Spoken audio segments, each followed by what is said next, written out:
1 লাখ চাকৰিৰ লক্ষ্যৰে আমাৰ চৰকাৰখনে কাম কৰি আহিছিল। তাৰ কাৰণে যি 3rd গ্ৰেড আৰু 4th গ্ৰেডৰ ইতিমধ্যে পৰীক্ষা হৈ গৈছিল, এই পৰীক্ষাসমূহৰ ফলাফল তৃতীয় শ্ৰেণীৰ বা 3rd গ্ৰেড পৰীক্ষাৰ ফলাফল অহা 3 তাৰিখে ঘোষণা কৰা হ'ব আৰু 4th গ্ৰেড পৰীক্ষাৰ ফলাফল অহা 4 তাৰিখে ঘোষণা কৰা হ'ব।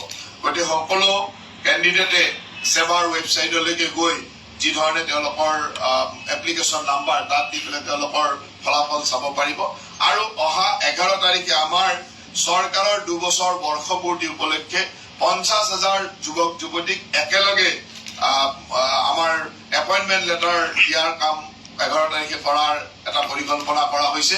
গতিকে এই যে 3rd গ্ৰেড আৰু 4th গ্ৰেডৰ চাকৰিসমূহ বিভিন্ন বিভাগত বিভিন্ন ঠাইত যি ধৰণে আছে, এই গোটেইখিনি কথা আপোনালোকে 3 তাৰিখ আৰু 4 তাৰিখে সকলো ৰিজাল্ট ঘোষণা হ'ব আৰু তাৰ পিছত সেই কামখিনি প্ৰচেছ হৈ 11 তাৰিখে তেওঁলোকৰ এপইণ্টমেণ্ট লেটাৰ দিয়া হ'ব আৰু জুন মাহৰ 1 তাৰিখৰ ভিতৰত তেওঁলোকে জইন কৰিব আৰু সেই ধৰণে প্ৰত্যেক বিভাগে কামসমূহ আগবঢ়াইছে। যাৰ বিভাগত যিমান চাকৰি আছে সেই বিভাগসমূহে এই কামখিনি কৰি সেই 15-20 দিনৰ ভিতৰত জুন মাহৰ 1 তাৰিখৰ পৰা তেওঁলোকৰ পষ্টিং আৰম্ভ হ'ব।